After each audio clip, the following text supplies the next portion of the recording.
भी हैं। अच्छा वही ना सर बोल रहे हैं, बताइए सर, उनका मतलब इतना सर एज है और सर वो सर पैसा के लिए आप दर दर भटक भटक रहे हैं सर, कितना सर ये शर्म की वो बात है सर। अपने अपने पैसा से ज्यादा, देवेंद्र जी, अपने पैसा से ज्यादा दूसरों के पैसे के लिए ज्यादा चिंतित हैं कि दूसरों को पैसा मिले, ये सर जी इसलिए ज्यादा देखिए सर जी, देखिए अभी सर अभी मेरे एक कहने का सेकंड, मैं सर एक मिनट पिंटू सर, जी, बस मैं सर आपको बस सर रोकूंगा एक एक मिनट सर, एक मिनट सर एक मिनट सर, देखिए विजय सर, देखिए मैं सर कहना चाहता हूं सर कि सहारा इंडिया के जो भी सर इन्वेस्टर लोग हैं उनका एज सर मतलब 40 के एबव है, 40 45 50 60। हाँ, और सर हाँ, इस सर एज में सर पैसे का सर कितना जरूरत पड़ता है ये सर आप जानते होंगे। किसी के बेटी की शादी करना है, घर बनाना है, माँ बाप का बीमारी है, बेटा बेटी का पढ़ाई है, पैसा का सर हम्म, बहुत जरूरत पड़ता है सर इस एज में सर, 40 के बाद सर पैसा का बहुत जरूरत पड़ता है सर। और आज सहारा में सर जितने भी जैसे इन्वेस्टर है सब सर पिंटू जी 40 प्लस है। पिंटू जी, सर बोलिए सर, सर बोलिए आप। क्यूवाइव को अगर आप फॉलो करते होंगे तो आप ये जानते होंगे कि हम क्यूवाइव पे पेंशनर्स की भी मांग जो है उनकी वो भी रख नहीं रहे हैं। नहीं सर, आपका तो सर ठीक मैं है, नियमित आपका देखता हूँ सर। पेंशनर्स है ना, तो जो पेंशनर्स हैं उनकी भी मजबूरियां हैं, वही जो आप बता रहे हैं 40 के एज के बाद, वो तो चलिए 40 के एज के सहारा वाले हैं, वो तो 60 प्लस हैं जो रिटायर कर चुके हैं, उनको महीने का सरकार कितना दे रही है, 700 रुपए, किसी को 800 रुपए, उसमें कह रही है कि आप घर चलाओ। ना सर ये तो शर्म की बात है सर हम लोगों के लिए। और क्यूबाइव हमेशा जो ऐसे मुद्दे हैं जिनको मेन स्ट्रीम मीडिया नहीं उठाती है, हम वैसे मुद्दे उठाते हैं और नहीं नहीं कोशिश सर, करते आपका हैं सर किसी भी विजय तरीके से। सर क्यू भाई नेटवर्क का सर बहुत बहुत धन्यवाद। कम से कम हम लोग सर अपना भरास निकाल पाते हैं सर, हम लोग कुछ कर नहीं सकते हैं तो क्या करें सर, यहाँ पे आके अपना दर्द सर बयान कर सकते हैं सर। और सहारा इंडिया का सर मुद्दा जिंदा है आप लोग के सर चैनल के चलते। नहीं वो सर ये जो नेशनल मीडिया है उसका तो कहना ही क्या है, सब बिक गए हैं सर। सर 2014 के पहले पिंटू जी अब जी सर, गणेश जी के पास आएंगे, गणेश जी के जी पास सर, आएंगे, हाँ आप सर एक सर बार सर म्यूट सर कर सर, लें, फिर कुछ देर ठीक है बाद सर, ठीक है फिर सर, आपके ठीक पास है फिर सर, से ठीक है आएंगे। Sir. Okay sir disconnect okay. मत करिएगा, अभी आएंगे आपके पास। ना सर, मैंने गणेश जी, लाइव है सर, हम लाइव रहते हैं। गणेश जी बोले। विजय सर, जी पोर्टल की कुछ कार्यप्रणाली के बारे में समझने की कोशिश करते हैं कि आखिरकार ये डिफिशियंसी जो जमाकर्ताओं को दी जा रही है, यह क्या पोर्टल की तरफ से दी जा रही है? इनका कार्यालय, मैंने देखो पिछली डिबेट में भी ये सवाल किया था, इनका कार्यालय कहाँ है? या मैन्युअली चेक होता है या फिर कंप्यूटराइज चेक होता है? कैसे क्या होता है सर? इस पर कोई अगर जानकार हो तो थोड़ा प्रकाश डालें सर। देखिए, जो पोर्टल है, पोर्टल पोर्टल जो बनता है उसकी मेंटेनेंस होता है, उसका मॉनिटरिंग सरकार के पास में है, और जो डेटा अपलोड कर सकता है उसमें वो आपके जैसा या सतीश जी जैसा जो निवेशक है वो कर सकता है डेटा अपलोड उसमें अपना। और उस डेटा को वैलिडेट करने का राइट किसके पास होता है? वो होता है सहारा के पास। सहारा का जो कमांड सेंटर या जो कह लीजिए उसके पास में होता है, वो करते हैं उस डेटा को वैलिडेट। पोर्टल का ऑफिस कहीं पर नहीं होना है, मतलब जरूरी भी नहीं है कि पोर्टल का ऑफिस कहीं पर हो, क्योंकि ये सारा चीज ऑनलाइन है। एक बंदा इधर से अपना डेटा अपलोड किया और उस डेटा को यहां तक पहुंचाया, यहां पर उसका डेटा वैलिडेट हुआ, जो भी आउटकम है यहां पे अपलोड कर दिया गया जिसको सभी लोग देख सकें। इसकी मॉनिटरिंग जो है वो मंत्रालय कर रही है, और जो मेंटेनेंस कर रही है, जिसके पास में मेंटेनेंस का ठेका दिया होगा या टेंडर दिया होगा गवर्नमेंट ने। बोलिए।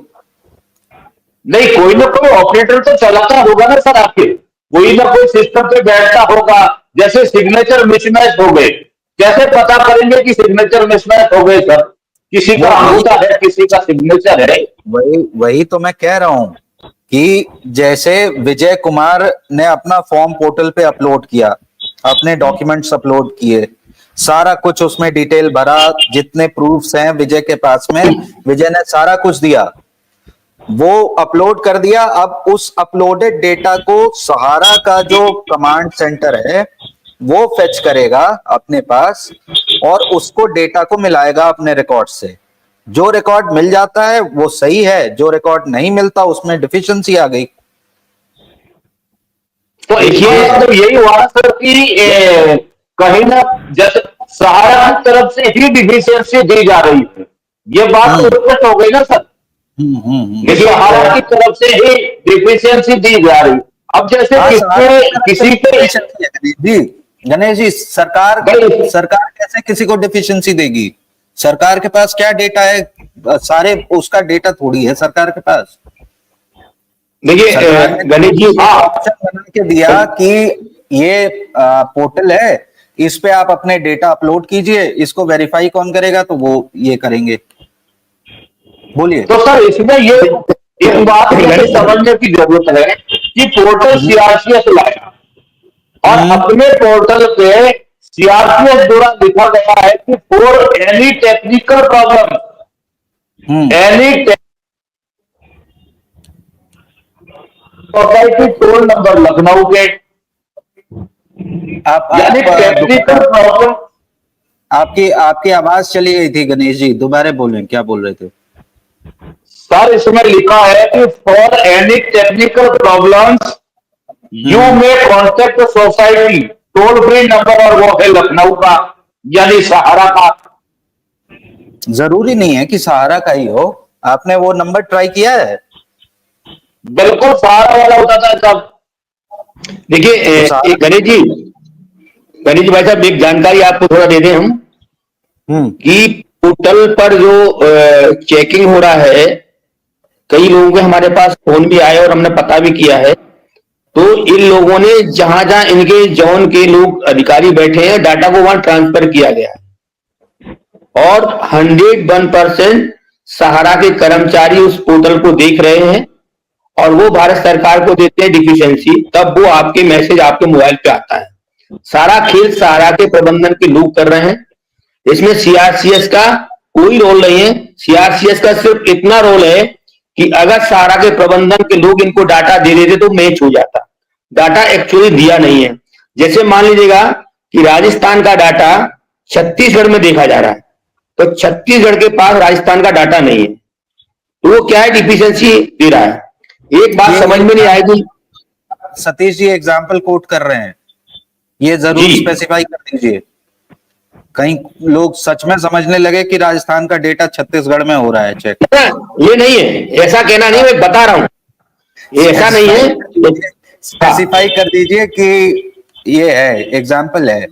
जैसे मान लीजिएगा कि मध्य प्रदेश का डाटा किसी राज्य में चला गया, तो वो जोन के लोग कर रहे हैं तो डिफिशियंसी डाल दिया। अब जैसे जिसका मेंबरशिप नहीं है, मान लीजिएगा कि सर्टिफिकेट के ऊपर मेंबरशिप लिखा हुआ है, कोई भी कंपनी का सर्टिफिकेट हो, स्टार का हो, सहारा का हो, हमारा इंडिया का हो, यूनिवर्सल का हो, उस सर्टिफिकेट के ऊपर मेंबरशिप नंबर लिखा हुआ है, फिर भी ये लोग मेंबरशिप फार्म क्यों ले रहे हैं?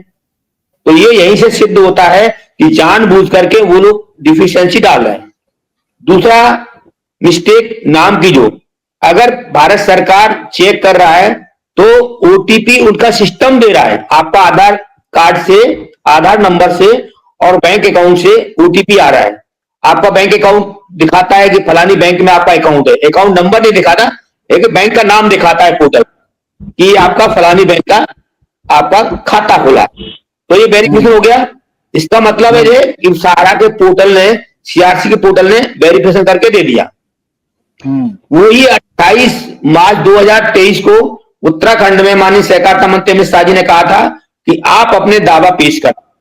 वहां कोई ऐसी बात नहीं की, सिर्फ उन्होंने ये कहा था कि आपका मोबाइल नंबर आपके बैंक अकाउंट से और आपके आधार से लिंक होना चाहिए, ये उनका एक मुद्दा था।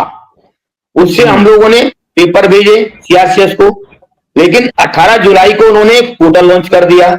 पोर्टल लॉन्च करते समय भी उनको पूरा भाषण सुन लीजिएगा, कहीं भी नहीं दिया